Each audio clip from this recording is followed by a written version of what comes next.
선포할 하나님의 말씀이 사도행전 11장 22절에서 26절까지 봅니다.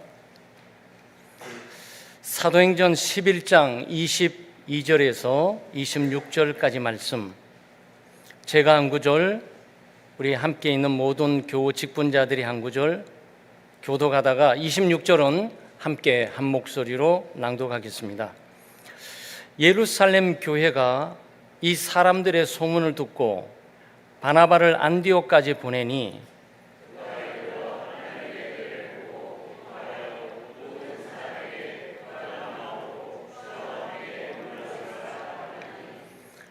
바나바는 착한 사람이요 성령과 믿음이 충만한 사람이라 이에 큰 무리가 주께 더하여 지더라. 만남에 안디옥에 데리고 와서 둘이 교회에 1년간 모여 있어 큰 무리를 가르쳤고 제자들이 안디옥에서 비로소 그리스도인이라 일컬음을 받게 되었더라. 아멘.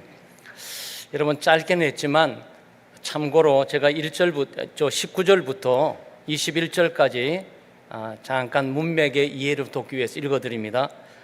그때의 스데반의 일로 일어난 환난으로 말미암아 흩어진 자들이 베니게와 구브로와 안디옥까지 이르러 유대인에게만 말씀을 전하는데 그 중에 구브로와 구레네 몇 사람이 안디옥에 이르러 헬라인에게도 말하여 주 예수를 전파하니 주의 손이 그들과 함께 하심에 수많은 사람들이 믿고 주께 돌아오더라. 네, 말씀입니다. 자, 저희들이 그동안 성경 속 직분자의 길을 걷다라는 주제 가운데 우리가 첫날은 모세를 통해서 우리의 상황, 처지, 입장이 다를지 모르겠지만 하나님이 부르시면 무조건 믿고 신뢰하고 순종해야 된다라는 부분을 보았습니다. 그다음 우리가 스데반의 인물, 소위 최후의 달리기를 잘해가지고 영광의 왕관을 받는 게 아니고 화관입니다. 열심히 뛰어서 1등한 사람들에게 올림픽에게 씌워주는 바로 구관 스테파노스, 그래갖고 스데반에 대한 내용을 했죠. 성령 충만, 믿음 충만, 말씀 충만, 은혜 충만해서 그야말로 순교하기까지 하나님의 말씀을 전파했던 우리가 모습도 보게 합니다. 그리고 우리가 세 번째는 디모데라는 인물을 통해서 가정에서 할머니와 어머니의 신앙과 또 직분을 감당하는 헌신과 사역들을 잘 계승했다가 또 바울이라는 걸쭉한 인물을 만나서 교회 좋은 목사님 만나가지고 그 목사님의 신앙과 삶과 사상과 사역 또 직분을 고스란히 이어받았던 그마다 믿음을 잘 계승하고 받았던 우리가 사람을 함께 살펴보았습니다. 그리고 우리가 어제 바울에 대해서 정말 그야말로 충성하고 선한 싸움을 싸우고 그리고 달리기를 마지막 마칠 때까지 포기할 줄 모르고 단념할 줄 모르고 지치지만 끝까지 갈 때까지 죽기까지 갔던 우리가 바울이라는 충성된 인물을 우리가 살펴보면서 우리도 달려갈 길을 끝까지 가야 되겠다. 한 번 직분은 영원한 직분은 아니지만 원래도 주어진 직분이라면 나는 끝까지 직분을 감당해야 되겠다라는 그런 내용이고, 오늘은 독특한 사람입니다. 이 사람. 저는 이 사람을 참 청년 때는 바울을 좋아했고요. 또 신학과 신앙을 공부하고 목회를 해나가면서 바울보다도 이 바나바를 더 좋아하게 됐어요. 이 사람이 내 목회 모델이 됐으면 좋겠다라고 생각했습니다. 매우 따뜻하고 위로하는 사람이고 헌신하는 사람이고 격려하는 사람이고 무엇보다도 헌신자로서 굳게 서 있고 또 모든 사람들이 또 인정한 그런 모습입니다. 아마 여러분 오늘 본문을 본 것처럼 착한 사람이다, 선한 사람이다, 성령이 충만한 사람이다, 믿음이 충만한 사람이다. 이 사람은 초대교회 집사로 들어와 있지가 않아요. 놀랍게도 이 사람은 사도의 명칭 속에 들어가 있는 사람도 아닙니다. 그러니까 이 뭐라 그럴까, 이 메인 라인에서는 이렇게 넘어와 있는데 아마 이걸 초월해서 움직였던 인물로 이렇게 보입니다. 특별히 내가 예루살렘 교회가 사람을 어떻게 보는 거야? 나 같은 사람을 직분자로 뽑지 않고 뭐 이렇게 생각하지도 않고요. 그렇다고 해서 주님 어차피 불러서 사울 같은 사람 키워가지고 이방의 사도로 넘길 정도로 저를 쓰시려면 저도 좀 사도로 좀 세워주시던지요 라고 이런 거 없습니다. 그냥 조용한 뭔가 뚜렷하게 드러난 직분이 없는데 비공식적인 라인 같은데 비공식은 아니고 모든 예루살렘으로부터 사람으로부터 존경을 받고 사도로부터 존중을 받아가지고 지금 안디옥 교회라고 좀 이따가 저희들이 지도를 좀 보겠지만 예루살렘에서 한 500km 우리나라 지금은 참 부산까지 정도가 되겠죠. 부산보다 좀 먼 위치. 그러니까 북쪽의 국경지대에 시리아를 넘어가지고 다메섹을 넘어서 그 위에 안디옥이라는 곳이 있습니다. 그래서 안디옥이 두 가지예요. 네, 여기 시리아 안디옥이 있고 비시디아 안디옥이 있습니다. 그런데 여기는 시리아 안디옥 쪽 북상에 올라갔던 거예요. 그리고 여기서 부흥이 된 거예요. 그러니까 예루살렘이 핍박을 받아가지고 흩어져 버린 겁니다. 사람들이 정말 서울 못 있겠네. 서울 인구 많아가지고 국가 정책상 막 그냥 수도를 대전으로 옮기면서 뭔가 분산시켜 보려니까 안 되는데 그냥 폭파되고 문제가 있으니까 여기저기 살 길 찾아 다 떠났단 말이죠. 근데 고난과 시련과 어려움들은 우연이 아니고 하나님의 뜻이 있고 복음 사역에 하나님의 역사가 있게 되는 거죠. 그래 핍박 때문에 스데반이 죽고 충격을 받았어요.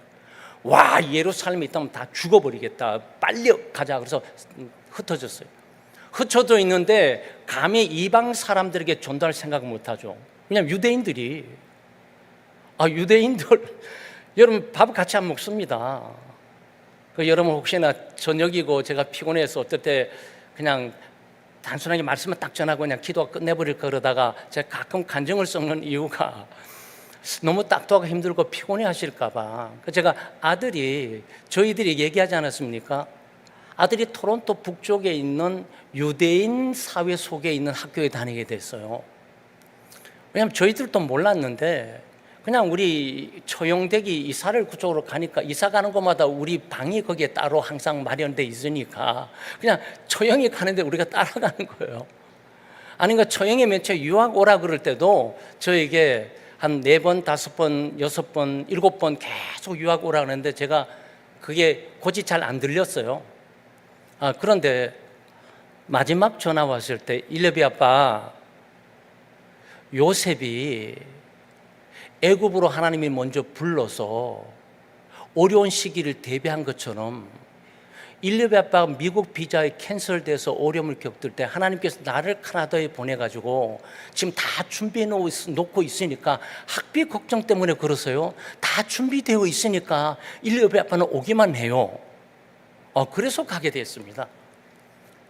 그러니까 처형된 그 메시지가 성경적인 배경이었고 내 성경적인 배경으로 처형이 말씀하셨기 때문에 인간적으로 나를 동정으로 돕고자 하는 것이 아니라 이분이 집사로서 믿음으로 하나님의 일꾼을 세워보자 하는 하나님의 인도를 받거나라고 저도 확신이 들어서 기도하면서 재빨리 그 방향으로 바꿨거든요.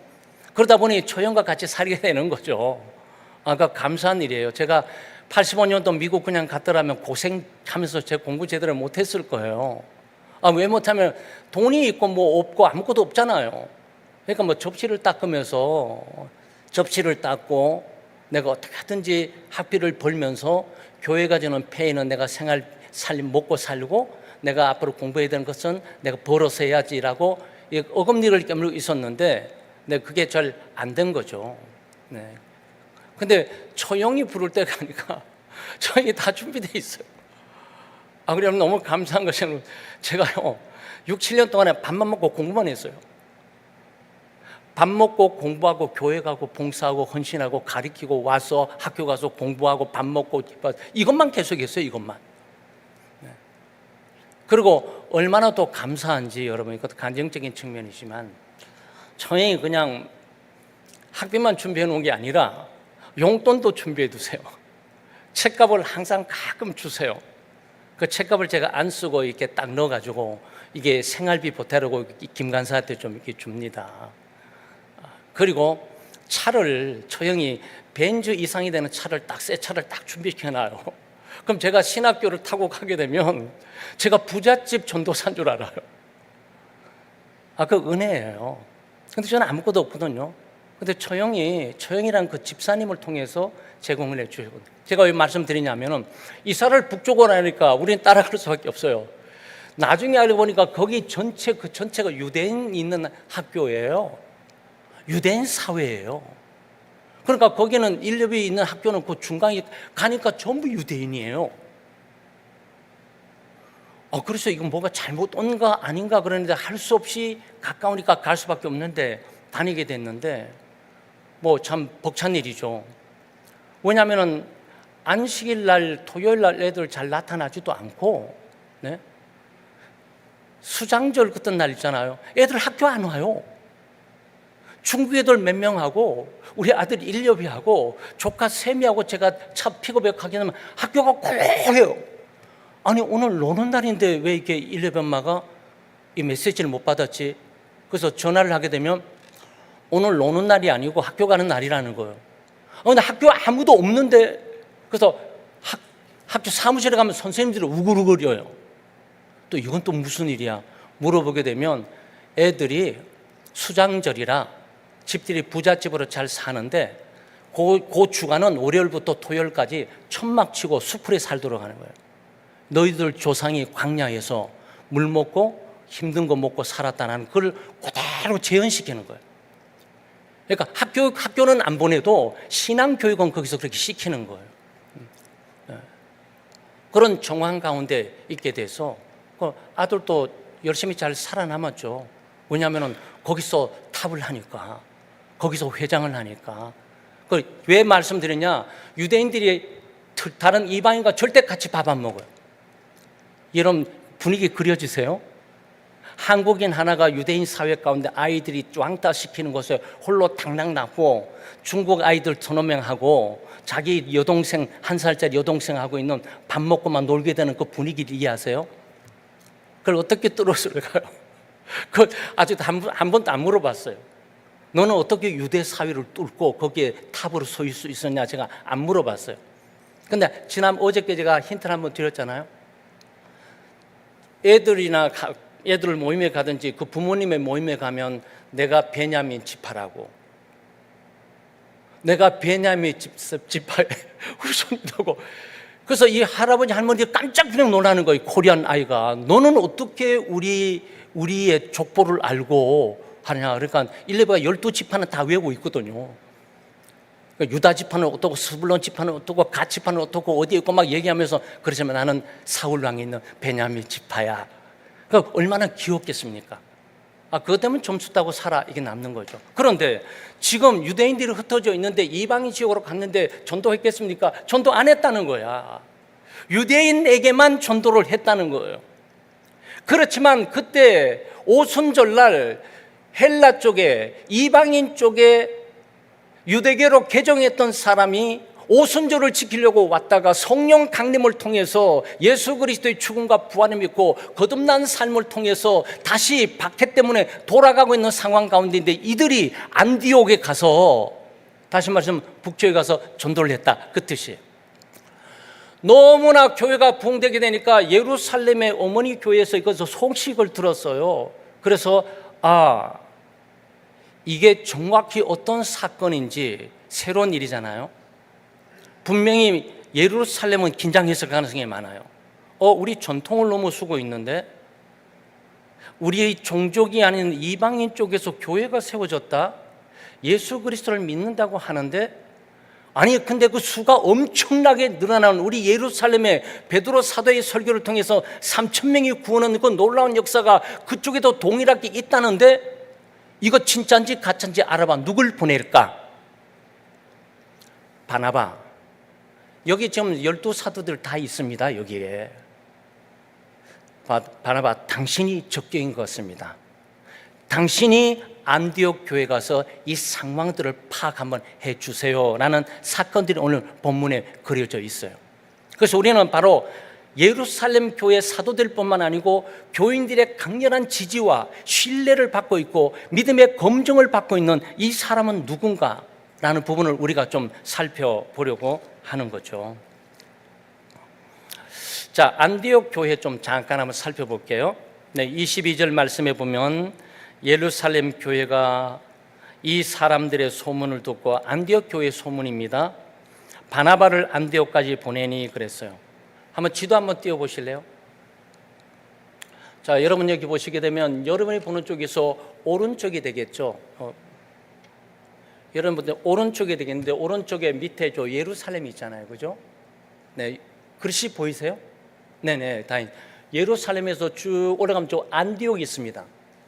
그래서 저 라오디게라고 그 선상 구브로섬 살람이라고 쫙 줄긋게 되면 여기서부터 국경지대입니다. 시리아입니다.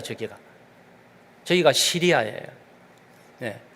그런데 시리아에 있는 안디옥이 있는데 안디옥이 여기만 있는 것이 아니고 쭉 보다 보면 안디옥이 저기 비시디아 루스드라 위에 저기 안디옥이 또 있습니다. 그 안디옥이 두 군데예요. 그 성경 지명을 보게 될 때 이 안디옥은 어딘지라고 규정하는 게 중요한데, 이 안디옥은 지금 시리아 안디옥입니다. 지금 여기까지 가고 있는 상황도 아니에요. 지금 사울이라는 인물이 곧 등장하고 있지도 않잖아요. 그 사울이라는 이분은 12장에 가가지고 여기 지금 비시디아 시리아 안디옥에서 선교사로 파송을 받게 됩니다. 바울은 이때까지는 등장하지 않아요. 그런데 이 바나바라는 인물이 지금 여기서 예루살렘에서 안디옥까지 가는데 이 거리가 한 500km, 550km라고요. 네? 550km고 날짜를 따지면은 한 9일에서 한 20일에서 25일 걸려요. 지금 이 직선거리만 말하고 있는 것이 아니고, 네, 직선거리만 아니고 도로를 지금 말하는 거예요. 이 도로는 로마가 닦아놓은 도로가 있을 수도 있고 일반적인 사람이 다니는 도로가 있을 수 있어요. 로마라고 하는 도로는 지금처럼 고속도로처럼 말을 타고 가든지 마차를 타고 가는 것이에요. 네. 이 바나바는 인물이 예루살렘의 핍박과 박해가 심한 상황 가운데 과연 거기 서울에 출발하면서 사람들의 눈에 띄는 마차를 딱 타고 갔겠어요? 아니죠. 잠적하다시피 움직였겠지. 그럼 우리는 도보 내지는 굉장히 어려운 걸음을 갔을 거라고요. 네, 500km 내지 550km 가는데 거의 20일, 25일이 걸립니다. 대단하죠. 간 사람도 대단. 우리는 여기서 이 사람의 인물됨을 정확히 보는 거예요. 그 엄청난 거리를 마다하지 않고 하나님의 사명, 교회가 지금 직분의 사명을 기꺼이 보따리 싸들고 지금 안디옥을 향해 갔다, 그 얘기예요. 이 사건 자체는 짧게 얘기하고 있지만 이 속에 이게 잠적되어 있는 내용들은 많이 있죠. 그러니까 대단하다. 네. 거의 한 20일 내지 25일을 어려운 가운데, 단순히 지금처럼 도로도 좋고 하는 것 아니잖아요. 옛날에 뭐 강원도처럼 말이죠. 첩첩산중에 그러니까 어려움도 해두고 위험도 있고 강도의 위험도 있고 산적의 위험도 있고 또 지형의 위험도 있고 뭐 불편한 것도 많고 먹고 마시는 문제 어려움도 많고 그럼 간단 말이죠. 그리고 참고로 이게 그림이 또 다시 안 뜰 때니까 안디옥에서 다소라는 곳이 있지 않습니까? 그러니까 안디옥, 여기에 시리아 안디옥에서 바나바가 다소의 길리기아 다소에 있는 사울이라는 인물을 데리고 지금 이 안디옥 교회에 와서 같이 사역하고자 가는 거리가 저기 있다고요. 네, 그 거리가 거의 한 220km, 250km예요. 날짜로 9일 내지 13일 걸려요. 그러니까 이 사람은 이래도 고생이 저래서 고생이야. 교회 도착해서 교회 상황을 다 보고 난 다음에 혼자 감당하기 어렵다. 그러니 이 지난번에 내가 돕고 예루살렘 교회의 사람들이 박해자 사울을 전부 거부할 때 그때 이 바나바가 다 감사하고 이 사람을 여기에 교회에 소개를 합니다. 거듭났다. 믿는 자다. 회개했다. 이제는 우리 사람이 됐다. 그럼 두려워하지 말고 받자. 뭐 하는 문제를 바나바가 소개를 해서 이 교량 역할을 해줍니다. 그러면서 바나바는 그때 뭘 봤을까요? 사울의 굵직한 모습을 본 거예요. 네, 그때 이미 사람을 보는 눈을 가지고 이 사람 언젠가는 사용될 만하다고 이 길리기아 다소에 갔는 사울을 데려다가 지금 이 시리아 안디옥 교회에 1년간 같이 있으면서 제자 사역을 했다라는 내용을 지금 여기에 보여주고 있는 거죠. 자, 우리는 22절에 있는 이 말씀을 통해서 우리가 바나바도 마찬가지지만 예루살렘 교회 또 예루살렘 직분자 또 바나바라는 이 걸쭉한 인물의 역할, 이 직분과 이 사명에 대해서 새로운 틀, 새로운 사건, 새로운 역사에 대해서 굉장히 민감하게 반응하고 있다는 걸 봅니다. 아까 말씀드린 것처럼 유대인들은 이렇게 반응하기가 참 어려워요. 왜 베드로가 아니었을까? 왜 지금 안디옥 이방인 교회가 있는데 유대인 핵심적인 어떤 본토 인물이 아니라 지금 이런 사람들이 지금 움직여 가고 있는 것일까? 네, 여기는 다분히 교회가 전략적으로 갖고 있는 거죠. 네. 예, 바나바라는 인물이 포용성도 있을 뿐만 아니고 비록 시리아 안디옥 교회 교인들이 부족할 수 있고 또 연약할 수 있고 이방인이라서 모세 율법을 잘 모를 수가 있고 십계명을 잘 모를 수가 있고 또 예루살렘 본토에 일어나고 있는 사건들을 잘 모를 수가 있어도 그것들을 무시하고 업신여기지 않고 그것들을 다 그대로 수용할 뿐만 아니고 포용하고 격려하고 그래서 하나님의 은혜의 조치를 할 수 있는 인물로 이 사람을 좀 등장시킨 거죠. 아마 여러분도 마찬가지죠. 우리 당회도 그렇고 여러분도 임원들이 모여가지고 뭐 옛날에 선교회 무역에 모이게 되면 가만히 있어 우리 친교부장은 누가 시키지? 이거는 회장과 총무와 서기와 회계 임원단들이 이 부분들을 결정할 거 아니겠어요? 회장 여기 있는 친교부장을 누구 시키지? 선교부장을 누구 시키지? 이런 아무나 막 시킵니까? 아니잖아요. 네, 그 사람의 기질, 그 사람의 성품, 그 사람의 능력 정도, 약간의 문제와 어려움이 있지만 그래도 여기 있는 4명보다는 이 사람이 그래도 대안이 되지 않을까라고 해서 여러분이 뽑는 거 아니겠어요? 지금 그 상황이라고 이렇게 보게 될 때 바나바라는 인물의 포용적인 삶을 우리가 볼 수도 있고 또 새로운 일들이나 새로운 역사 이 모든 것들을 기꺼이 믿음의 눈으로 해석할 수 있는 사람임을 보게 되죠. 아마 여기에 감사한 것은 예루살렘 지도자들로 보입니다. 왜냐하면 어떤 교회요, 여러분 어떤 집단 또 어떤 신앙 공동체 전통이라는 게 있어요. 그건 없었던 일 아니야? 우리가 그런 안 해봤잖아. 그럼 우리가 왜 관심 두고 했던 일이야? 그 사람은 이방인들 아니야? 우리가 언제가 유대인들이 이방인과 접촉하면서 그 호의를 베풀 관심을 가져? 있을 수 있을까요? 여러분 있을 수 있어요. 근데 사람 사는 것은 같은 거예요. 어떤 교회나 어떤 집단이나 어떤 공동체나 신앙의 그룹들마다 자기들만이 갖고 있는 색깔과 고집과 전통이나 문화가 있다고요. 이 전통과 문화에 위배되는 어떤 새로운 일이 일어나게 될 때는 사람들은 제일 먼저 방어적이고 거부감을 갖기가 쉬워요. 그런데 예루살렘 교회는 이것을 해내고 있는 거예요. 참 이게 은혜라고 볼 수가 있습니다. 그래서 교회 직분자들, 특별히 우리가 신앙인들로서 우리가 가지고 있는 전통과 문화의 틀을 깨는 어떤 새로운 일을 하나님의 일로 해석해 볼 수 있는 관용과 포용성을 가지셔야 돼요. 아니면 우리는 문화는 막 계속 바꿔져 가는데 우리만 여기 지킨다고 이걸 붙들고 있을 가능성이 많이 있다고요. 변화되어가는 문화 가운데 복음은 변화되지 않지만 변화되지 않는 이 복음을 변화되어가는 문화 속에 새롭게 적용해 갈 수 있는 능력을 가지고 있어야지. 문화는 엄청나게 변화되는데 우리는 이 복음을 새롭게 적용하는 출발점을 갖지 못하면 우리는 고립될 가능성이 굉장히 많이 있잖아요.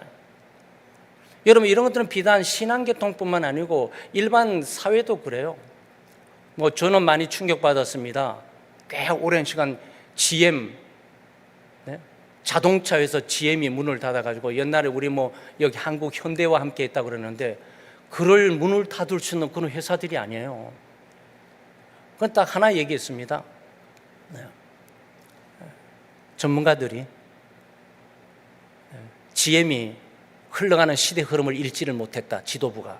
CEO들이 변화돼가는 이 고객, 소위 소비자들의 흐름들을 파악하지를 못했다라고, 자기들이 옛날에 잘하고 GM이란 튼튼한 차 하나 붙들고 가면 다 되는 줄 알았는데 그게 아니란 말이죠. 바로 그런 것들이죠. 그래서 우리의 신앙에 있어서 우리가 아무거나 막 바꿔낼 수 있다는 그 말을 하고 있는 것이 아니고, 좋은 전통 지켜야죠. 성경적인 전통 지켜야죠. 성경적인 문화를 지켜야죠. 비성경적이고 세속적인 문화를 배격할 뿐만 아니고 비성경적인 내용이 우리 가운데 발견되게 되면 그것을 배격하고 성경적인 것을 지켜나가야 되죠. 그럼에도 불구하고 우리가 지켜나가는 이 문제들이 하나님의 거룩한 뜰들을 일해 나가는 새로운 일들, 새로운 틀들이 들어오게 될 때 이것이 하나님의 뜻이 아닌가라고 점검하거나 파송을 해서 알아볼 수 있는 신중함이 필요하다, 그런 얘기예요. 참 일하면서 어려운 게, 우리가 안 해봤잖아요. 그럼 영원히 안 해야지 뭐. 여러분 그렇지 않습니까? 우리가 안 해봤는데, 안 해봤으니까 해볼 수가 있는 거지. 이건 말이죠, 제가 여러 번도 느꼈지만 청년부 때 풍금이 있었어요. 풍금. 피아노 치는 거 2단이라고 뭐 루터도 그랬습니다. 풍금 없이 피아노 치니까 되잖아. 이건 뭐가 문제가 있냐고. 피아노 치는 것도 피아노 치면 되는데 신디 저거 친다 그래가지고 저게 사탄적이라고 교회 쳐서는 안 된다고 또 그래가지고, 그리고 전부 뭐 숨죽이고 있는데 다른 교회는 또 다 치고 있는 거예요. 또 어느 날 10년이 있다 보니까 그 교회 또 신디를 또 하고 있어요. 청년부 때도 저도 여러분 청년 많이 겪었죠. 목사님 눈치 보면서 장로님 좀 이 절 피해 다니려고 기타 친다고. 요즘 우리 김영주 장로님, 저는 그 존경스럽고 부러워요. 제가 중학교 2학년 때 기타 치다가 실패해갖고 하이 코드 잡는 거 내가 손가락 짧아갖고 안 되는 거 포기해버렸는데, 우리 장로님은 치시면서 얼마나 멋있어요. 치면서 기타 들고 교회가 목사님한테 걸리면 불려나가는 거고. 그렇죠. 저 집안의 막내는 우리 형님하고 기타를 좋아했는데 이거 하다가 목사님한테 걸려가지고 이 두 손 들고 교회 교육관 있다가 시험 들어갖고 교회 나가니 안 나가니 이런 얘기. 눈치 보고 다 친 거예요. 눈치 보고 전부들. 교회 없는 데 가서 치는 거지. 집에서 막 복음성. 또 복음성 부르지 말라고. 복음성 사탄의 내용인데 복음성 왜 불러야 되냐고. 여러분, 제가 여러분에게 가볍게 얘기했지만 그 당시 상황은 숨막히는 내용이에요. 근데 우리 김정임 장로님이 이단이시냐고. 기타 들고 복음성 듣는데 우리를 사탄의 나라로 인도하고 있냐고. 아니잖아요. 유홍신 집사님 헌신을 하면서 감사하게, 안 그래도 신대할 사람 없어서 정말 아쉬워 죽겠는데 늘 신다고 얼마나 감사하냐고요. 여러분 그런 거예요.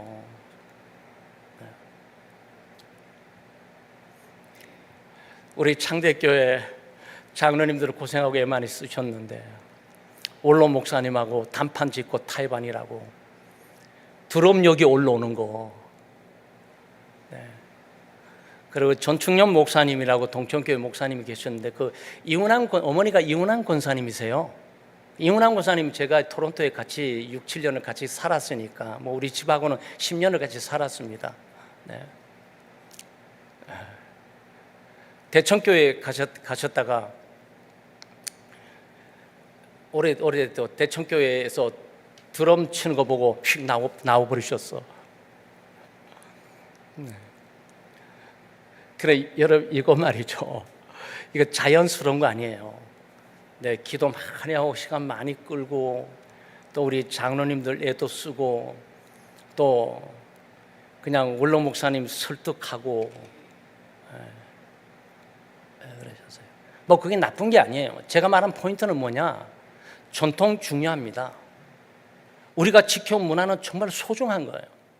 그러나 시대의 흐름 가운데서 하나님께서 마치 이방인들에게 새로운 일이 일어나는 거, 지금 세계 선교의 새로운 틀이 바꿔지고 있잖아요. 이제 주인공은 자기들이 아니고 예루살렘 교회가 바나바와 사울을 선교사로 파송해 보내는 것이 아니고, 그 결국 시리아 안디옥에서 바울과 바나바가 선교사로 파송이 됩니다. 나 같으면, 내가 베드로 같으면 억울해 죽을 것 같아요. 아니, 세계의 역사를 굽고 말이죠, 예루살렘과 온 유대와 땅끝까지 내 증인이 되는 그 말씀을 순종해 가기 위해서 우리가 중간중간마다 시리아 안디옥도 필요하고, 길리기아 다소도 필요하고, 비시디의 안디옥도 필요하고, 저쪽 튀르키예 끝에 있는 에베소도 필요하고, 거점을 삼아서 가면 되는데 그게 아니란 말이죠. 그러니까 허용할 수 없어요. 여기는 유대인들을 전도한다고 하는 거는 어떻게 논의해 보겠는데, 이방인들을 위해서 전도하는 거, 그거 어떻게 우리가 여기 좀 본토에 사냐? 안 하니까 하나님께서 어떻게 하셨습니까? 너희들이 안 하면 못하지 뭐 이렇게 할 것 같아요. 아니, 너희들은 미안하지만 아기를 낳는 것으로 끝나고, 아기를 키워서 그 아기를 통해서 세상을 지배하는 것은 내가 시리아 안디옥에 맡기면서 갈 거야. 안녕, 너희들 쉬고 있어라고 가신 거라고. 여러분, 그런 거예요. 그래서 우리가 직분을 맡은 뿐만 아니고 기독교인으로 우리가 새로운 일, 새로운 틀, 그래서 우리가 이번에도 우리 창대교회 참 이 점에서 너무 감사해요. 저도 저 자신에 대해서 감사를 해야 되겠지만, 우리 장로님들 논의를 하게 되면 장로님들이 많이 열려 계세요. 그리고 깨어 있습니다. 그래서 어떤 일을 진행하게 될 때 이건 안 해봤는 일이었는데, 못 해봤는 일이었는데, 이거는 안 될 것 같아요. 한 번도 해본 적이 없어요. 네. 옛날에 우리가 해본 적도 없는 일을 새삼스럽게 이렇게 하지는 않습니다. 네. 심사숙고하고 생각을 하죠. 어차피 뉴 노멀이라는 단어를 많이 들으셨잖아요. 네. 2019년 말과 2023년도 마지막까지 코로나19가 지배하게 될 때 모든 것이 셧다운 됐잖아요. 모든 것이, 모임도 안 모여도 여러분은 믿음으로 살아남았고, 교회를 안 오셔도 믿음으로 살아남았고, 금요 심야 기도회 안 해도 여러분 살아남으셨고, 심지어 주일날마저 오전 예배도 안 오고 오후 예배도 안 오고 그냥 집에서 영상을 드린지 어떻게 드려도 다 살아났고, 4년 있다가 모여 그러니까 다 뿔뿔이 또 모이잖아요. 바로 이것 때문에 이 세상에는요, 뉴 노멀, 새로운 표준이라는 단어가 나오기 시작했어요. 새로운 표준. 아마 저도 거기에 힘입은 사람 가운데 하나일 거예요. 만약 그거 힘이 안 입었으면 우리 목장 제도로 못 넘어갑니다. 영원히 선교, 영원히 구역해야, 모이든 안 모이든 그냥 주일날 모여가지고 선교에 와라, 구역해 와라, 그냥 토요일 구역 모이고 선교에 모이고 막 여전한 일들 막 계속되는 거예요. 지켜왔는데, 부흥의 원동력이 되고 우리 구심점이 되고 우리의 모임이었는데, 그런데 어떻게 됐습니까? 아마 어떤 측면에서 제가 그것을 좀 활용했다고 보면 되고, 우리 장로님들도 이 상황 가운데 숨막히는 주일만 계속, 구역이라는 것은 원래 주일날 모이고 토요일날 모이는 게 아니에요. 원래 구역은 월요일부터 토요일 사이에 가정 속에 그들을 꼭 모임에서 하도록 되어 있는 거예요. 그렇죠? 근데 그게 다 깨져가지고 토요일날 오고 주일날 와서 여기서 다 하고 있다고. 다시 가정에서 하라 그래서 할 수 있는 것도 아니고, 가정으로 돌아갈 수 있는 일도 아니에요. 그걸 이걸 또 어떻게 해야 되겠습니까? 그동안 구역에 모이지도 않았고 선교에 모이지도 않았고, 코로나19 때문에 숨 막히면서 거리감을 가지고 이 사회생활하면서도 조심스러워하고 마스크만 끼고 다니도 이제 벗고 지금 왔으니까 이제 새로운 거 합니다. 이제 모든 게 없어진 거예요. 새로운 거예요. 그래서 목장이 2년 전부터 시작이 된 거예요. 그러니까 이게 잘 돼야 되겠죠. 저도 기도 열심히 하고 있어요. 그러니까 새로운 일들은 잘 점검하고, 또 이것들이 부족한 것이 없잖아, 있죠. 네, 그것들을 보강해 나가면서 그것들을 순간순간 또 만들어가고 다듬어가면서 그들 공동체의 영적인 성숙과 사역의 효율성과 모임의 효율성을 띌 수 있는 구조로 자꾸 만들어가는 거죠. 그래서 저는 종종 얘기합니다. 여러분 보시게 될 때 어떤 분이 뭐 그렇게 얘기도 해요. 우리 뭐 젊은 목사님들 가운데 젊은 전도사님들, 내가 교회 가서 막 다 바꿔버릴 겁니다. 그냥. 심지어 안수 집사님이 장로님 될 때도 그런 생각 갖고 있는 분들이 계세요. 우리 장로님들 답답하다. 장로님들 왜 저렇게 자꾸 무력하겠냐. 나 장로 되면 나 당에 가서 막 다 뒤집어 버리면서 새롭게 만들 거야. 그렇게 하는 분들이 계세요. 그래, 큰 실수를 하는 거예요. 네. 거기에 몰라서 그 자리에 가만히 있는 사람이 없어요. 그냥 능력껏 해보니까 안 되니까 하나님의 인도하심을 그저 지켜보면서 가고 있는 중에 있는 거예요. 그런데 제가 뭘 말씀드리냐면 제가 말합니다. 목사님이 되셔가지고 전사님 되셔가지고 장로님 되셔가지고 하나님이 뭘 바꾸라고 부르셨어요? 뭘 바꾸라고 부르셨습니까? 아니에요, 여러분. 저는 그렇지 않아요. 하나님이 나를 이 창덕교회는 뭘 바꾸라고 부르셨다라고 저는 한 번도 생각해 본 적 없어요. 그냥 영혼의 필요를 공급하고 주님께로 사람을 인도하고 그 사람을 그리스도 안에서 세우고하는 모든 일들을 전력 질주하도록 하나님이 나를 부르셨다는 것이지, 내가 뭐 제도를 바꾸고 조직을 바꾸고 모든 것들을 바꾸도록 하나님이 나를 부른 것은 아니란 말이죠. 변화는 하나님이 하시는 거죠. 물론 지도부를 통해서 하는 건 사실이지만. 그래서 우리 직분자들은 종종 교회의 기존의 틀을 넘어서 새로운 방식으로 하나님이 일하던 사실을 우리가 여기서 좀 볼 수 있습니다. 깜짝 놀라요. 아니 정말, 왜냐하면 11장에 넘으면서 이 수리아 안디옥의 이 불꽃 같은 부흥은 뭐지? 전혀 예상치 못했던 거죠. 왜냐하면 오순절 성령의 역사는 예루살렘에 임하였던 거예요. 근데 실제로 선교의 불꽃을 피우는 것은 바로 이방 교회로부터 북방 교회로부터 출발을 하고 있는 거죠. 우리로 이거예요.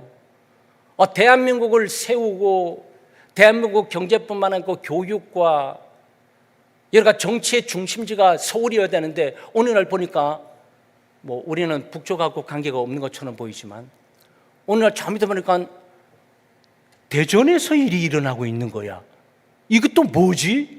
이렇게 된다, 이런 얘기예요. 바나바의 역할 좀 봅니다. 23절, 24절을 보게 되면 우리가 좀 여기에 좀 더 주목을 해야 되겠죠. 그가 이르러 하나님의 은혜를 보고 기뻐하여 모든 사람에게 굳건한 마음으로 주께 붙어 있으라 권하니, 바나바는 착한 사람이요 성령과 믿음이 충만한 사람이라 이에 큰 무리가 주께 더하여 지도라 그랬습니다. 자, 이 바나바라는 인물을 우리가 좀 조명하고 있어요. 그냥 오늘 우리의 롤 모델은 바나바입니다. 도대체 이 사람은 어떤 사람일까? 아까 말씀드린 것처럼 사도 계열 속에 사도의 직분을 갖고 있는 것도 아니고 7 집사의 계열 속에 들어가 있는 것도 아니에요. 그렇지만 이 사람이 하고 있는 기능과 역할은 사도들도 존경을 했고 사도들도 큰 이방 선교의 기틀을 따지는 바로 시리아에 있는 안디옥 교회 부흥에 대한 어떤 관찰, 이것들을 잘 파악을 해서 보고할 만한 사람, 이것들을 믿음의 눈과 영적인 눈, 이것을 보고 제대로 파악할 사람이 누굴까를 고른 게 바로 바나바입니다. 자, 근데 바나바가 지금 이르렀다. 안디옥에 도착했다. 안디옥에 도착해서 뭘 했습니까? 하나님의 은혜를 보고 기뻐했다 그랬어요. 그러니까 하나님의 은혜를 볼 줄 아는 사람이에요. 네. 그리고 이게 좀 민감한데 저도 교회를 하면서 노회장을 하면서 또 총회장을 하면서 각 교회에 문제가 있으니까 그 문제를 시찰하러 갑니다. 시찰하러 가요. 근데 시찰하러 가게 되면 목사님들이나 장로님들이 굉장히 긴장을 해요. 왜냐하면 헌법적인 측면에 있어서 오게 될 때 재정부를 가지고 오세요. 교인 등록부를 가지고 오세요. 세례명부를 가지고 오세요. 라고 그걸 원래 다 들습니다. 그걸. 그리고 어떤 일들을 어떻게 결정했든지 이 결정이 제대로 됐는지 그 결정 회의록을 이렇게 다 들습니다. 그러니까 그걸 아니까 목사님들은 늘 긴장을 하세요. 그래서 제가 시찰해서 시찰 부장할 때 제가 미리 전화를 드립니다. 목사님 긴장하지 마세요. 우리가 그 교회를 판단하러 가는 것도 아니고 그 교회의 능력을 얼마나 목사님의 능력이 어느 정도 되는지를 판단하고 평가하기 위해서 가는 게 결코 아닙니다. 저는 목사님을 도우러 갑니다. 교회의 어려움이 무엇일까? 그리고 하나님이 이 교회를 향한 하나님의 뜻이 뭘까 보고 싶어서 갑니다. 그러니 따뜻한 식사 한 끼 주세요. 뭐 가게 되면 교우들이나 집사님들이 많이 나와 계시면서 좀 모두 대접하고 하시는데 그렇게 많이 하시지 마시고 뭐 짜장면이나 짬뽕 그렇게 그냥 간단하게 해주시면 돼요. 재정도 많이 쓰실 필요 없습니다. 그냥 그렇게 합니다. 그런데 긴장을 하게 되죠. 왜냐하면 늘 우리 어른들이 잘못했다는 것이 아니고, 어른들이 하게 될 때는 또 다른 각도로 보는 점들이 또 많이 있을 수가 있죠. 그래서 원칙과 원리 시찰이니까 살피면서 점검을 하는 거니까. 만약에 지금 예루살렘 교회 위상은 대단합니다. 모든 것들은 어머니 교회, 왜 그래서 우리 교회도 심지어 말이죠. 제가 이렇게 볼 때 우리 장로님들이 어떤 장로님은 동청교회가 어떻게 하는 거 보고요 그럽니다. 근데 저는 그대로 둡니다. 왜? 우리에 있어서 동청교회가 중요한 게 아니고 성경이 뭐라고 하느냐라고 이 부분을 점검해야 되죠. 우리는 사실 다른 교회를 먼저 들지 않습니다. 성경이 어떻게 생각하나 이 문제를 우리가 집중을 해 나가고 그 다음에 우리가 이 부분들을 하고 그 다음에 또 다른 교회는 이 부분을 어떻게 하나 또 볼 수 있는 부분이 또 있을 수가 있죠. 잘못된 것은 아니에요. 그만큼 지금 또 창대교회 60년사 가운데 우리 장로님들이 아직도 동청교회를 본다는 얘기는 뭘 의미하고 있는 거예요? 그 교회의 위상을 말해주고 있는 거예요. 어머니 교회, 모택교회다라는 의미들을 본인들이 다 간직하고 갖고 있는 거죠. 그건 나쁜 의미는 아니에요. 그렇지만 어머니는 늙어가고 어머니는 또 세태에 갈 수도 있으니까 그것만 의존할 수는 없는 거죠. 그렇잖아요. 세월이 가면서 신진 세력들이 새로운 힘과 관점을 가지고 새롭게 돌파해 나가를 시기적인 것이 필요하기도 하지 않냔 말이죠. 그런데 여기 가서 지금 바나바는 안디옥 교회의 문제가 뭘까라고 문제를 찾지 않습니다. 그렇죠? 그리고 이 교회는 뭐 당회가 이루어졌나, 재직회가 이루어졌나, 이게 안수 집사가 몇 명 되지, 여기는 공동회는 제대로 하고 있어라고 이 제도적인 측면을 보질 않습니다. 뭘 봤다고요? 하나님의 은혜를 봤다고. 이 사람들 가운데 역사는 하나님, 이 공동체 전체의 지금 모임과 움직임과 흐름 가운데 있는 하나님의 은혜를 지금 본 거예요. 이 하나님의 은혜가 얼마나 놀랍고 감격스러운지 기뻐했다고 지금 말을 하고 있는 거죠. 이거는 굉장히 중요한, 마치 어떤 교회의 총회장이나 노회장들이 시찰하게 될 때 이 관점을 갖고 가는 것은 굉장히 중요하죠. 직분자로서 우리가 누가 누구를 평가하면서 누가 누구를 조사할 수 있는 권한이 있는 것은 아니고, 특별히 범죄 사항이 있게 될 때 우리는 이런 부분들은 우리가 시찰을 하겠죠. 그렇지만 그 외에 하는 일들은 하나님의 은혜, 하나님의 뜻들, 하나님의 역사들을 보고 지금 할 필요가 있는 거죠. 그래서 우리는 하나님의 은혜를 볼 줄 알으셔야 돼요. 목장이 있으면 목장의 제도라든지 목장의 모임이라든지 활동이라든지 하고 있는 일들을 전부 교인들이 평가해요. 자기들이 하면서 자기들을 평가한다고요. 여기는 하나님의 은혜는 없는 것처럼 보여.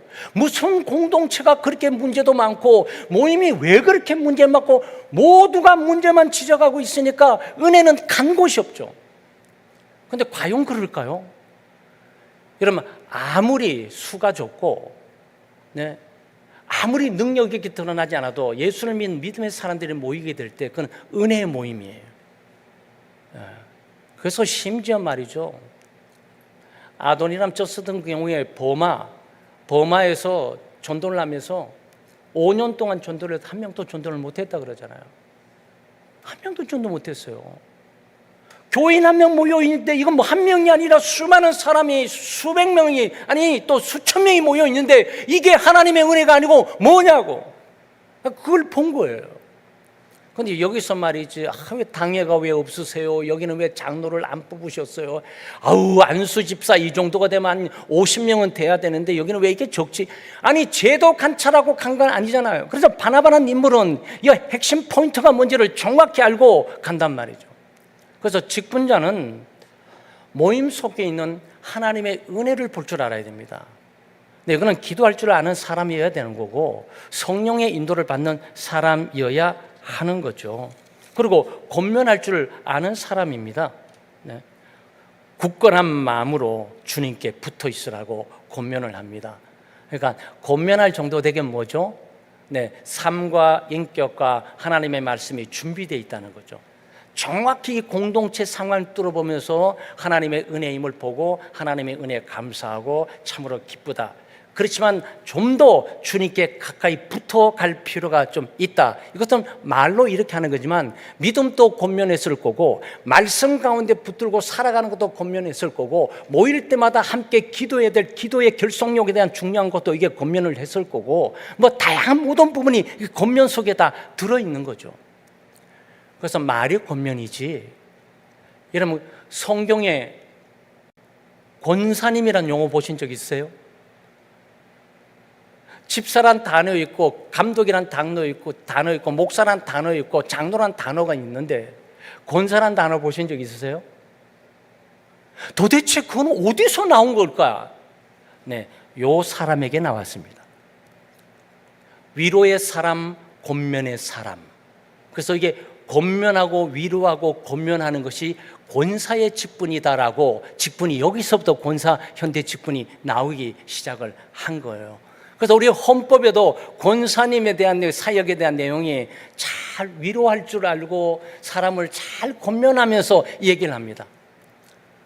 근데 남자들도 물론 해야 되겠지만 남자들에게 왜 안 했을까요? 화부터 먼저 내니까.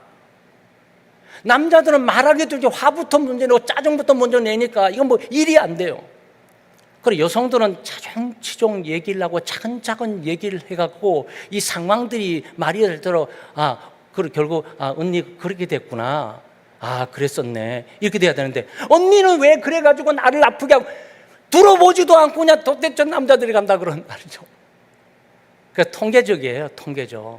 통계적인데 그래서 교회 여성들이 많이 있는 것은 정말 감사한 부분과 하나예요.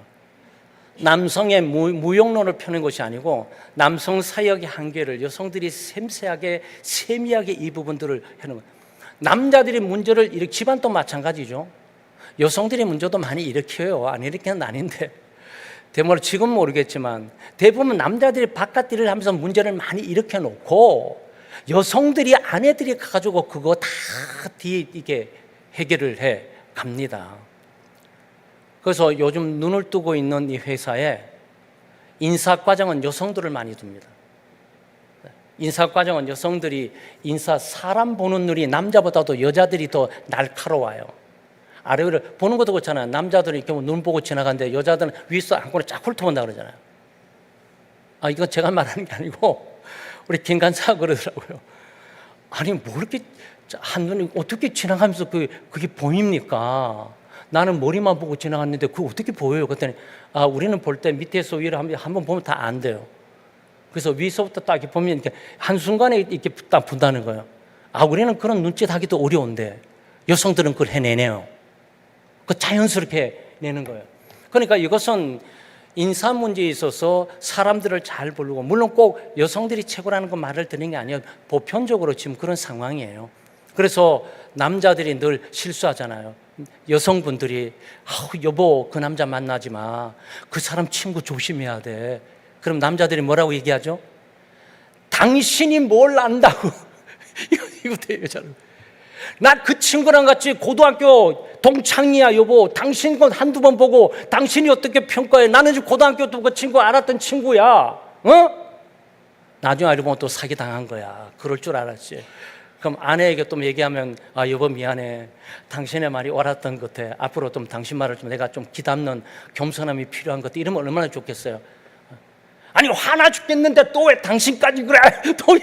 또 화내래. 그래서 뭐가 안 돼요? 일을 저질러 놓고 해결해야 되는데 물론 사람마다 다르고 남자분들이 그 일 해결을 잘 못해요. 그 자존심이 강해서 그런 모양이에요. 그 여성들은 그냥 아무나 보고 언니라고 그러고 뭐 오빠라고 그러면서 그러는데 남자분들은 너 몇 살이야? 이것도 따지거든. 그러니까 이거 따지다 보면 이 접촉점이 이미 잃어버리지는 거죠.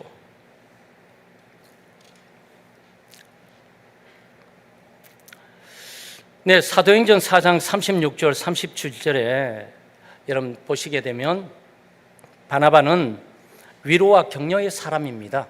네, 구브로에 난 레위족 사람이 있었으니 이 사람은 요셉이라 사도들이 일컬어 부르기를 바나바, 그렇게 번역하면 위로의 사람, 그래서 이렇게 좀 표현하고 있습니다. 그래서 위로와 격려의 사람, 여기 우리 직분자의 모습을 배울 수 있어요. 바로 위로와 격려의 사람이 있기 때문에 바울처럼 날카롭게 막 일직선만 달리는, 아니 예수라는 자가 십자가를 못 박혀 죽었잖아. 십자가에 못 박혀 죽는 자는 하나님의 저주를 받은 자인데 하나님의 저주를 받은 자를 신이라고 믿고 있는 저거 다 죽여버려. 저거는 율법을 모독하는 거야. 그래서 다 죽였잖아요. 그래서 바울이 있어서 사람을 죽인 일들은요, 하나님께 충성함으로써 나왔던 거예요. 그 사람의 살인자라서 그런 게 아니에요. 왜냐하면 구약 성경에 나무에 달려 죽은 자는 하나님의 저주를 받은 자라 그러거든요. 예수 그리스도 나무에 달려 죽었잖아요. 하나님의 저주를 받았는데 감히 하나님이라고 부르면서 하나님의 아들로 믿고 있는 저것들은 뭐냐고. 귀신에 쓰이고 사탄에 쓰임서 제정신을 못 차는 저런 다 쓰러졌나라고 죽이고 나간 거예요. 그러니까 막 타협도 없고 막 일직선이에요. 그냥 한번 이렇다 그러면은 약간 뒤로 한 발짝 물러났다가 또는 약간 우측으로 한번 가봤다가 딱 가는 것이 아니고 죽어나 사나 막 이 길로 가는 거죠. 이런 사람도 필요해요. 하나님 나라는 또 이런 종류의 사람도 좀 필요해요. 근데 바나바는 위로의 사람 아니겠어요? 그러니까 교회 공동체가 어떻게 했습니까? 핍박을 하고 예수 믿는 사람들을 담에서까지 고문을 가지고 잡아 죽으려고 했던 그 대제사장의 끈앞을, 앞으로 저 친구 대제사장 될지 모르겠는데 저거 경계해야 된다고 경계령을 내리는데 어느 날 담에서에서 자기가 부활하신 예수를 믿고 자기는 구원받았다나 자기도 이제 기독교인이 되었다나 누가 받아주겠어. 그거 알리지 마. 우리가 모인 것도 알리지 마. 그 친구 오게 되면 그냥 우리 다 죽을 수 있는 가능성이 있어. 라고 아무도 안 믿어요. 그런데 이때 누가 나섭니까? 네, 바나바가 나서는 거예요. 바나바가 사울을 만났겠죠. 딱 사울을 만나서 점검을 딱 해보니까 이 친구 진짜 깨졌구나. 이 친구 진짜 회개하고 돌아섰구나.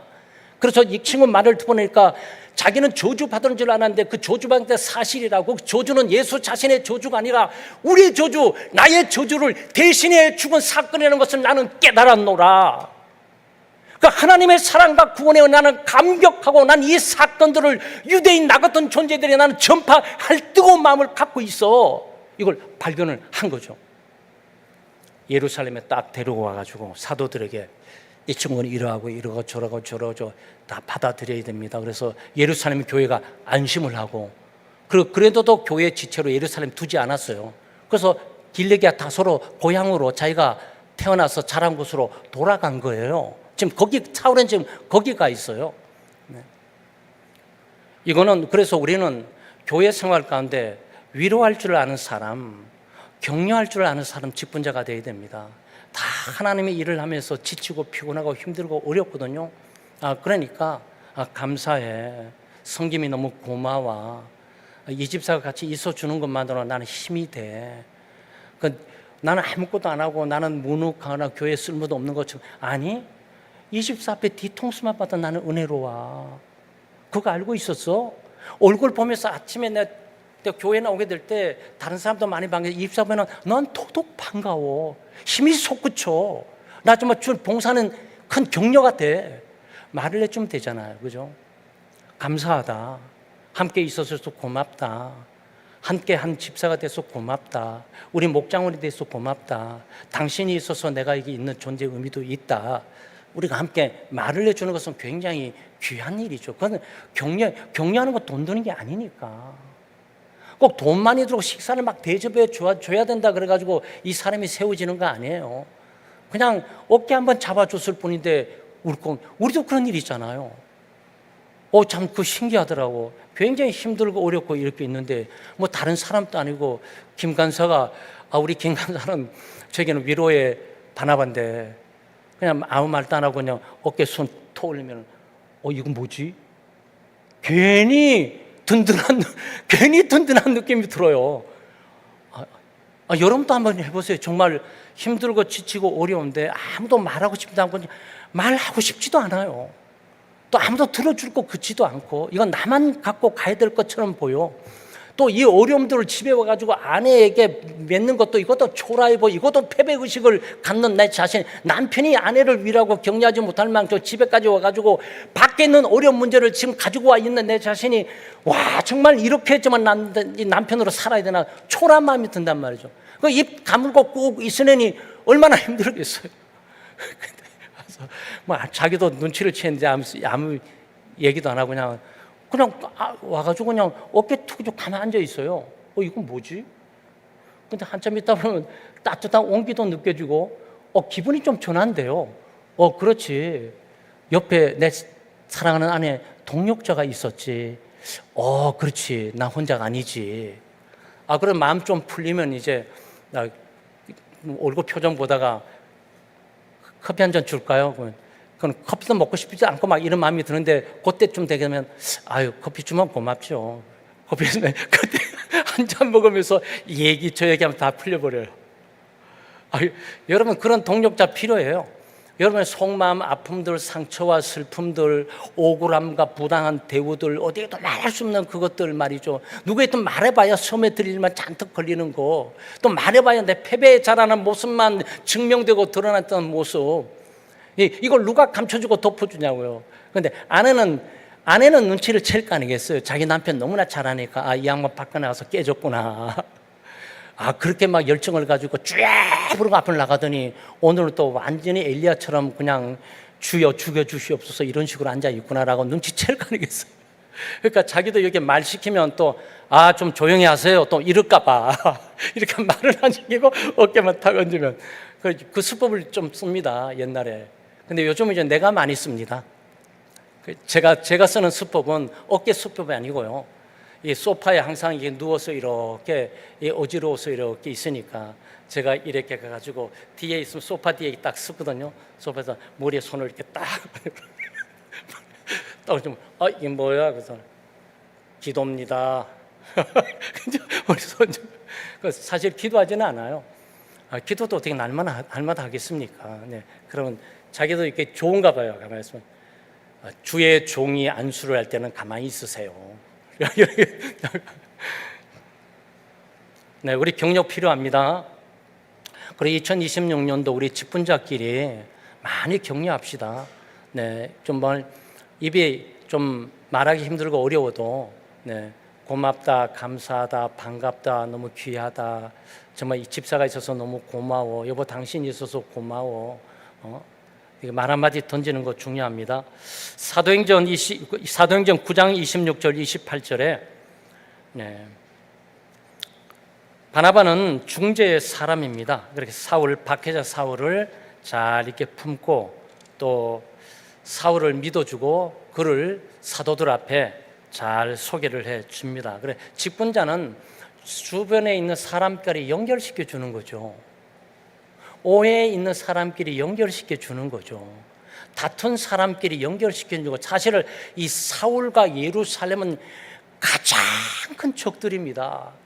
사울은 어찌하든지 예루살렘에 있는 사람들을 잡아다가 죽이는 게 목적이고, 심지어 잘 눈에 안 띄니까 그 다음에 다메섹까지 올라가가지고 다메섹에 도망가 있다는 소식을 듣고 그 시리아 쪽이죠. 시리아 쪽까지 가가지고 국경까지, 아마 그때 비자가 있었는지 모르지만 그거 받아들고 좀 공문 받아들고 지금 간 거예요.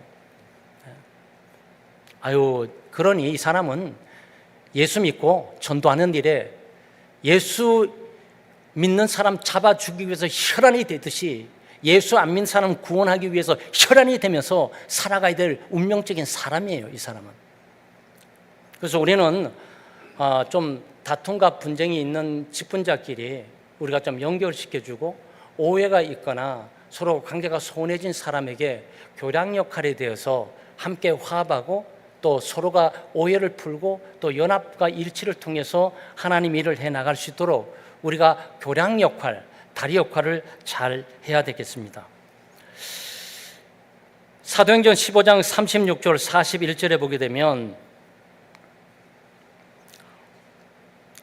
마가를 다시 품습니다. 여기서 성격 차이가 좀 있는데 전도를 해 가면서 1차 전도 여행 때 바나바, 바울이 시리아 안디옥에서 처음 선교사로 파송되게 되죠. 파송되게 될 때 이 마가를 데리고 갑니다. 아마 마가를 데리고 가게 될 때 마가가 바나바의 조카기도 하지만 좋은 신앙의 제목감이라서 우리가 선교를 낸 발자취에 우리끼리만 남다가 안 되니까 마치 제자 훈련하듯이 후계자를 양성하듯이 앞으로 더 좋은 선교의 인물로 만들기 위해서 데려갔을 거예요. 데려가다 보니 힘드니까 많이 힘들었겠죠. 처음 해보는 일들이고 기독교 역사에 선교라는 것을 처음 해보는 일이고 뭐 예수님 때는 뭐 그냥 먹을 것도 없이 그냥 한 벌 옷만 가지고 가라 그랬으니 꼭 그대로 한 것은 아니겠지만 철저하게 아마 선교적인 삶으로 갔을 거예요. 그러다 보니까 쫄쫄 굶기도 하고 솔직히 우리로 치자면은 뭐 심부름 해야 되는 거고 군대 말로 따까리 하듯이 날마다 바울 도와야 되고 바나바 도와야 되고 아니 삼촌이 하기도 하겠지만 뭐 이런 종합이 있었을 거예요. 중간에 하다가 도망가 버렸어요. 이거 내가 잘못 왔다 이거 괜히 막 선교 그래 가슴 부풀고 새로운 세상과 새로운 세계를 아는 문화를 경험하면서 새로운 언어 있는 사람들을 만나는 그 호감도 있지만 이건 아닌 거 그때 이건 여행이 아니잖아 그래가지고 포기했습니다. 포기해 2차 전도 여행을 가게 될 때 바나바와 사울이 다투게 됩니다. 그래서 마가 때문이에요. 바나바는 마가에게 한 번 더 기회를 줍시다. 젊은이니까 욱해가지고 자기 성격대로 결정을 했지만 그래도 이번에 좀 간다고 하니 데려갑시다. 그러니까 이제 바울은 한 번 주님께 헌신하다 끝나버린 사람이 다음에 또 그러면 어떡하냐. 그러려니 중간에 갔다 더 좋은 인물을 채택해서 그 친구를 키우고 그 친구에게 좀 우리가 인적 자원을 좀 쏟자. 그 하다가 결국은 바울은 그냥 혼자 갑니다. 이 바나바가 마가를 데리고 가게 되죠.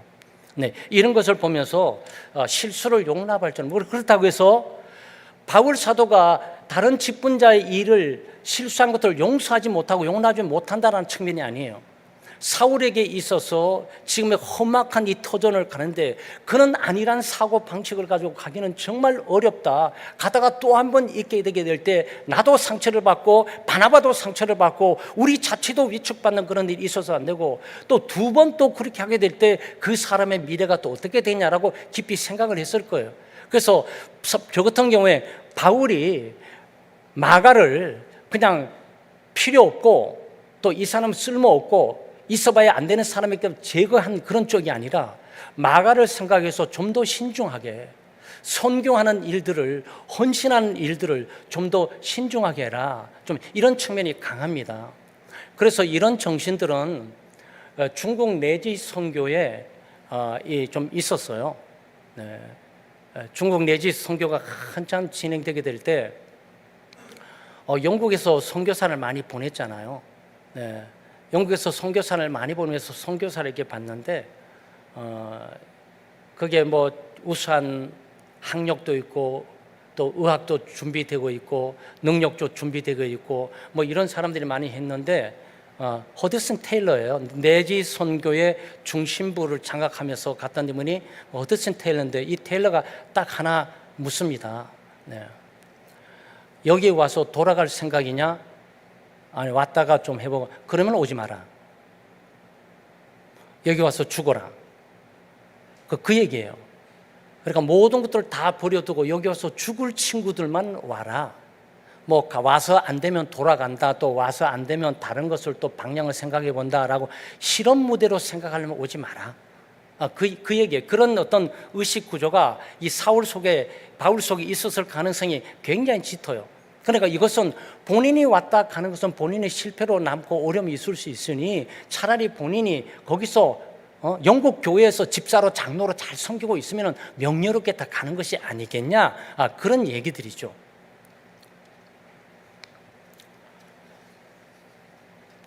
자, 우리 여기서 좀 생각해 볼 수 있는 것은 바나바가 시리아 안디옥에서 5가지, 길리기아 5가지는 한 220km, 250km입니다.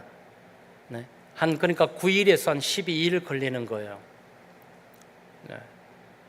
그러니까 이 하나님의 교회의 성숙과 교회의 건강함을 위해서 필요한 인물이라면 어떤 대가와 어떤 희생을 감수하더라도 같다는 거죠. 이거 삼국지에 보면 삼고초려라고 유비가 제강 공명을 얻기 위해서 그 앞에 3일 내내를 무릎 꿇고 기다리는 사람 하나 얻으려고 지금 그런단 말이죠. 이거는 사람의 소중함을 지금 여기 보고 있고 사람이 얼마나 소중한지를 여기 지금 말하고 있다고 말이죠. 그래서 이것은 능력이고 없고보다도 우리 직분자들이 함께 있는 이 동력자 한 사람 한 사람이 가치 있는 존재임을 우리가 인식할 필요가 있습니다. 참 엄청난 대가를 지불을 했죠. 1년간 있으면서 1년간 있다는 얘기는 한순간의 부흥과 성장을 꾀하지 아니했다는 거죠. 네. 한순간 부흥 막 설교하면서 3,000명, 5,000명이 와서 교회가 막 일어나 버리고 막 이게 아니라 1년간 치열히 장기적이고 체계적이고 그 둘이 뭘 했습니까? 말씀을 가르쳤어요. 솔직히 우리 창대교회가는 제자 훈련을 했다 그 뜻이에요. 뭐 특별히 한 게 없어요. 특별히 한 게 없고 그냥 모여가지고 1년 내내 하나님의 말씀을 부지런히 가르쳤는데 바로 여기에 사울의 영향력이 발휘되게 되는데 바나바도 물론 위대하고 놀라운 인물이고 놀라운 인품을 갖고 있는 사람임에 틀림없고 그리스도를 닮은 사람임에 틀림없지만 구약을 통달하면서 이 구약의 율법의 완성인 그리스도를 정확하게 제시해 줄 수 있는 사람이 이 사울임을 너무나 잘 알고 있었던 거죠. 그래서 이 사울을 지금 멀리 가서 악착같이 가서 먼 거리 가서 가는데 9일 내지 12일 설득하는데 2, 3일 걸렸을 거고 데려와가지고 또 9일 내지 12일 그래서 1년 내내 이 부분들을 함께 감당했다. 동력할 줄 아는 사람이다. 이 사역을 독식하는 사람이 아니다. 사역을 자기 홀로만 모든 것들을 다 감당하는 사람이 아니다. 함께 더불어 이 일을 감당하고 함께 더불어 이 영광에 참여할 수 있는 기회를 허락해 줬다라는 부분을 여기에 보게 됩니다. 사실 이런 부분 가운데 결과는 그리스도인이라고 주변에 많이 알려졌어요. 그리스도인이라고. 그러니까 그리스도인이라고 알려졌다는 얘기는 그리스도인, 그리스도에다가 사람이 붙은 거잖아요. 그죠? 네, 그러니까 이거는 자기들 스스로가 우리는 그리스도인이야 이렇게 말한 적이 없어요. 나는 기독교인이야 라고 말한 적이 없어요. 그러니까 본인들이 말하는 것이나 삶을 살아가는 것들이 예수 그리스도와 비슷하니까 그리스도 예수인이야 라고 말했던 거죠. 우리 한국교회 초대교회는 예수쟁이라고 표현하기도 했어요. 예수쟁이라고 표현하기도 했어요. 그것은 하나님의 말씀을 통해서 훈련받고 참된 제자로의 삶을 잘 확립하는 이 안디옥 교회 교인들이 주변의 사람들에게 기독교적인 삶으로 영향력을 끼쳤음을 보여주고 있는 거죠. 그 사람들이 교회에 들어온 것이 아니고 그 사람이 밖에서 교회에 있는 사람이 밖에서 살아가는 삶의 모습을 보고 기독교인 그리스도인이다라고 정체를 붙어줬다 그런 얘기죠. 우리가 직분자들이 교회 내에 증거를 얻고 교회에 대해 인정받는 것도 좋지만 가정에서 기독교인으로 정말 우리 남편은 집사야, 우리 아내는 정말 좋은 권사야 라고 믿지 않는 남편이 인정을 한다는 얘기예요. 믿지 않는 자식들이 다른 건 몰라도 우리 어머니는 참된 기독교인이고 우리 어머니는 참된 집사야 라고 자기는 교회를 안 나갈지라도 그렇게 불러주고 존경해 줄 수가 있는 직분자의 모습이라는 거죠. 근데 이런 부분들은 많이 있어요.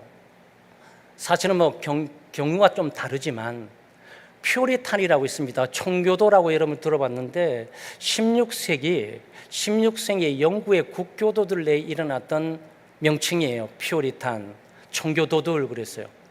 너무나 신앙의 순결함과 또 완전함을 추구해 나가고 완전한 성교를 추구해 나간다는 측면에 있어서 피오리탄에 불렀는데, 피오리탄은 한 번도 자기들이 청교도인이라고 불러본 적이 없어요. 그냥 교회가 천주교화되어 있고 교회 교리가 천주교 교리로 가 있기 때문에 이것을 완전하게 순수하게 온전하게 바꿔야 한다는 열망 하나 가지고 교회에 대한 변화, 교회가 완전하게 성경적으로 개혁되어 뜨거운 마음을 가지고 그들이 삶을 사고 신앙생활하고 직분을 감당해 나가고 있는데, 바로 교인들 내에, 영국 성공회 내와 영국 기독교 내에서 저 친구들은 피오리탄이야 라고 말을 했어요. 그것 때는 물론 긍정적인 면도 있지만 부정적인 면이 강해요. 아유, 뭐 착각 순수하게 산다고 지들이 얼마나, 그 뜻이에요. 네. 그러니까 이 모든 명칭들은요, 외부로부터 주어진 것이지 기독교인 자체들이 우리는 잘 믿고 멋지고 이렇게 말하지는 않아요. 주변의 사람들이 그들이 우리의 삶의 스타일을 보고 명칭을 붙여주는 거죠. 네. 우리 교단도 마찬가지예요. 우리 교단도 대한예수교 순장로교잖아. 대한예수교 장로교회야 되는데 순장로교 순자가 들었어요. 그리고 요즘 물론 우리가 이것을 지혜롭게 대한예수교 장로회 합동, 대한예수교 장로회 대한예수교 장로회 뭐 여러 가지들 순장 이렇게 놓고 있어요. 근데 처음에는 순장로회라는 이 단어를 뒀을 때 주변에 같은 장로 교인들이 굉장히 비웃었어요. 조롱하기도 했습니다. 아, 장로교면 장로교인데 자기들이 뭐 또 순수하게, 얼마나 순수한다고 저래. 근데 우리가 그 명칭을 붙었던 내용의 의미는 뭔지 아세요? 신사참배를 하지 않고 우상에 절을 하지 않고 오직 하나님 그 자체만을 섬기고 살겠다는 순수한 신앙의 표현과 발언이 순장로교단이라는 이 순자가 붙게 된 거란 말이죠. 그런데 주변의 사람들은 그것들을 우리의 열망을 보는 것이 아니고 자기들과 다른 우리에 대해서 비웃듯이 우리에게 그렇게 말을 한단 말이죠. 그런데 지금 상황은 달라졌어요. 그 역사를 이 문제를 해결하는 거죠. 상황은 기독교인, 그러면 기독교인은 자랑스러운 사람들이에요. 최소한 참된 기독교인들을 세상 속에 비난할 사람이 아무도 없어요. 기독교인. 또 청교도들의 정신들은 사라져가고 있지만 청교도들이 남겨놓은 신앙과 교리와 그들의 생활과 삶과 실천들은 말이죠, 이 문헌 가운데 영광스럽게 기록되어 있고, 지금 많은 세월이 지나갔지만 지금 또 많은 목회자뿐만 아니고 신학자들이 청교도의 사상을 부르하고 그 영광으로 되찾아보려고 엄청나게 그 길을 향해 가고 있어요. 그리고 우리 교단도 마찬가지예요. 네, 우리 교단에 있는 칼빈주의적 개혁주의 청교도 신앙을 가리킨다는 거예요. 칼빈주의가 들어가고 개혁주의가 들어가고 청교도주의라는 단어가 들어갑니다. 우리 신학교에는. 네. 그것이 의미하고 있는 것은 그만큼 이것들은 이 세상 가운데 과거에 그 당시에는 사람들이 조롱과 경멸거리로 사용했지만 지금 역사 속에서 그 사람들이 옳다, 그 사람들이 지향하고 가고자 하는 의식과 정신이 올바른 것이다라고 지금 판명이 된 거죠.